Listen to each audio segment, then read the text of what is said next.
Hi, എല്ലാവർക്കും saints ഡയറിയിലേക്ക് സ്വാഗതം. ഇന്ന് ഞാനിവിടെ തയ്യാറാക്കാൻ പോകുന്നത് വളരെ പെട്ടെന്ന് തന്നെ ചായക്ക് തയ്യാറാക്കാൻ പറ്റുന്ന ഒരു ക്രിസ്പിയായ സ്നാക്ക് ഐറ്റമാണ്. അതെങ്ങനെയാണ് തയ്യാറാക്കുന്നത് നോക്കാം.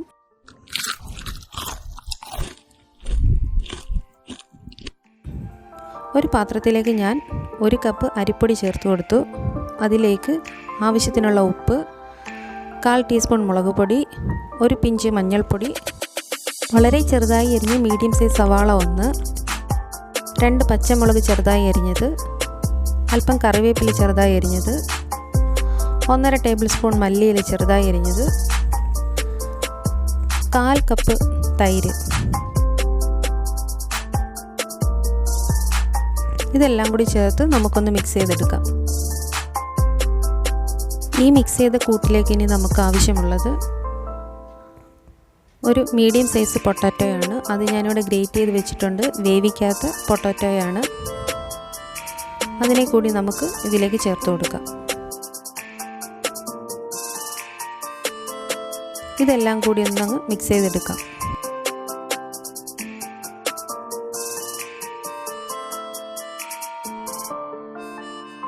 ഇനി ഇതിലേക്ക് നമുക്ക് കുറേശ്ശെ വെള്ളം ചേർത്ത് നനച്ചെടുക്കാം.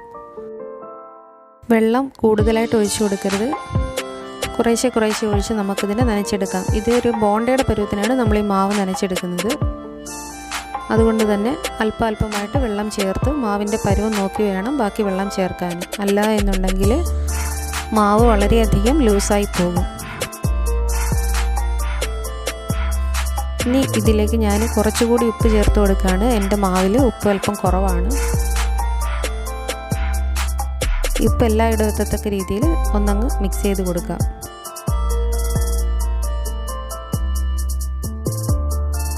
ഇനി ഇതിനെ കൈ കൊണ്ട് നന്നായി ഒന്ന് മിക്സ് ചെയ്തെടുക്കാം.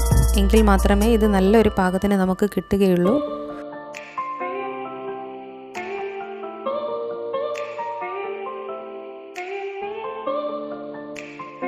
ഞാനിവിടെ ഇത് ഏകദേശം 1-2 മിനിറ്റോളം തന്നെ കുഴച്ചെടുത്തിട്ടുണ്ട്. ഇനി ഇതിലേക്ക് ഒരല്പം സോഡാപ്പൊടി, 1/4 ടീസ്പൂൺ സോഡാപ്പൊടി അതുകൂടി ചേർത്ത് എല്ലായിടവും എത്തത്തക്ക രീതിയിൽ നന്നായി അങ്ങ് മിക്സ് ചെയ്ത് കൊടുക്കാം.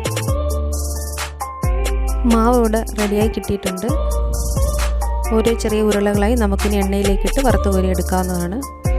വറുക്കാൻ വേണ്ടി ഞാനിവിടെ കുറച്ച് എണ്ണ വെച്ച് ചൂടാക്കി എടുത്തിട്ടുണ്ട്. അതിലേക്ക് ഓരോ ചെറിയ ഉരുളകളായിട്ട് നമുക്ക് മാവ് ഇട്ട് കൊടുക്കാം. ഒരു വശം ഒന്ന് മൂത്ത് തുടങ്ങുമ്പോഴേക്ക് നമുക്കതിനെ ഒന്ന് മറിച്ചിട്ട് കൊടുക്കാം.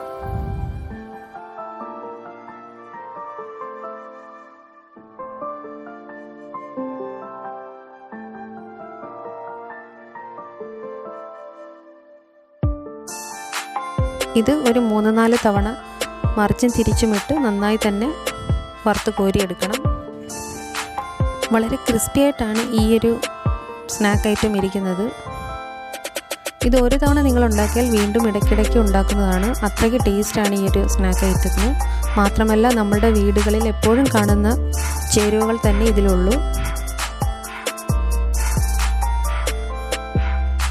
തിരിച്ചും മറിച്ചുമിട്ട് ഒരു 3-4 തവണ ഞാനിവിടെ റെഡിയാക്കി എടുത്തിട്ടുണ്ട്. ഇതിനെ നമുക്കിനി എണ്ണയിൽ നിന്ന് മാറ്റിയെടുക്കാം. ഇതുപോലെ തന്നെ അടുത്ത ബാച്ച് നമുക്ക് തയ്യാറാക്കി എടുക്കാവുന്നതാണ്.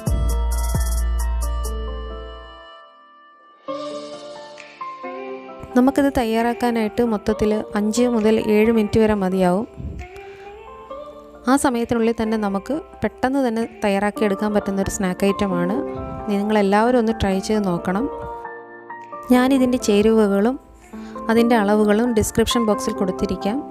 എന്തെങ്കിലും തരത്തിലുള്ള സംശയങ്ങൾ നിങ്ങൾക്കുണ്ട് എന്നുണ്ടെങ്കിൽ താഴെ കമൻറ്റ് ബോക്സിൽ ചോദിക്കാവുന്നതാണ്. ഞാനതിൻ്റെ മറുപടി തീർച്ചയായും അറിയിക്കുന്നതാണ്. ഈ ഒരു റെസിപ്പി നിങ്ങൾക്ക് എല്ലാവർക്കും ഇഷ്ടമായി എന്ന് കരുതുന്നു. ഇഷ്ടമായാൽ ലൈക്ക് ചെയ്യാനും ഷെയർ ചെയ്യാനും മറക്കരുതേ.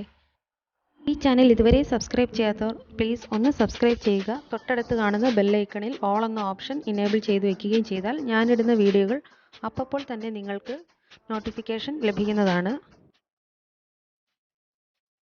മറ്റൊരു റെസിപ്പിയുമായി നമ്മൾക്ക് വീണ്ടും കാണാം.